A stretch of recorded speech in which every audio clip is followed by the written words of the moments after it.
So for me, when I'm hurting, when my soul is hurting, when it's not at rest, there's only one answer, and that's Jesus.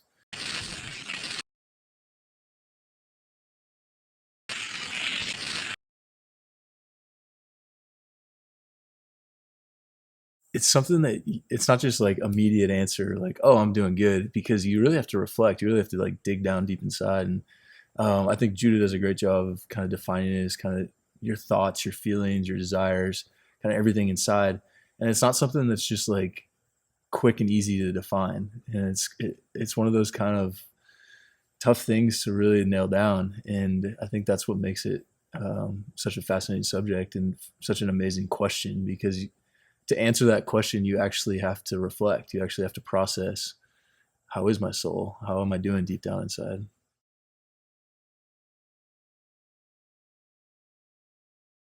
It's all about surrounding yourself with healthy people and healthy relationships. Because if you're personally, if you're unhealthy and if your relationships are unhealthy, obviously your soul's not going to be very healthy. And so it's surrounding yourself with people that encourage and support that health. And I've got some amazing friends. I mean, I was hanging out with a buddy a couple nights ago, and we have a great conversation, and we're on the same page in terms of we got to schedule less. We got to say no more. Last week, I was going to hang out with a buddy, and I had told him, dude, I don't want to disappoint you here, but I can't hang out. I need to just chill right now. And he was so supportive. He's like, I'm 100% behind that. That is so awesome. And so I missed out on that time with him, but that meant so much to me that he affirmed that and he encouraged that.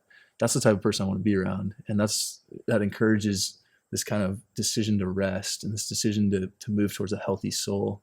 Having people like that affirm that and encourage that, it's all, it makes all the difference. Because if I was on an island with that, I'd be going with the whims and going with the wind and whatever it may be. If, oh, I don't want to go this way, it's so confusing, and then you have no rest and no peace at all.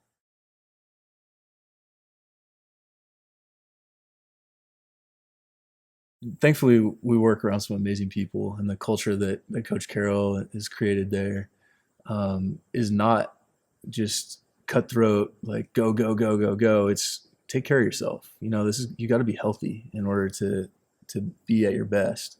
And so in the off season, we take a lot of rest time. We take a lot of breaks. And during the season, there's pockets of time during the week where it's take time to just to be with your family, with your friends. Take time to just recuperate. And I mean, we have little pockets of time throughout the week during a normal game week where you do have those opportunities to kind of replenish and take care of yourself and make sure you're at your best. But it is counterculture to focus on your soul, to take care of yourself, to make sure you're at your healthiest. And so, again, I mean, it just goes back to I've got to make a decision to take care of myself here. I can't just overextend myself over and over and over again.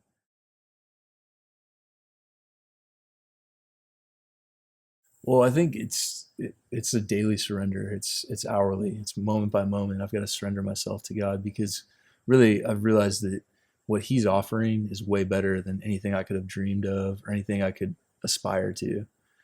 Any hopes that I have pale in comparison to what God is offering and the life that He's offering just day by day. I mean, the fullness that He's offering today is way better than the dreams I have for 20 years from now. And so the more I surrender to that, the more I say, God, I want what you have. Here's my life, and I want what you have for me. Man, it's so much better than me striving and chasing and fighting and clawing and scratching for, oh, but I want this. I want this. I want to take this step. I want to do this in 10 years. People ask me all the time, well, where do you go from here? What's your next step? Or what's your 5-year plan? I have no idea. I honestly have no idea, because today is all that matters. Today is the fullest fullness you could ever ask for. And that alleviates all the pressure from me. Like, I don't have to worry about, oh man, I don't know where I'm going in 5 years. I don't know what my career aspirations are, but it doesn't matter, because where I'm at today, I could have never dreamed of. This is way better than anything I could have ever imagined. And that's what I want the next 5 years to look like. That's what I want the rest of my life to look like. And so I'm not going to worry about the dreams and hopes and aspirations that I have, because they're nothing compared to what God has for me and for everyone.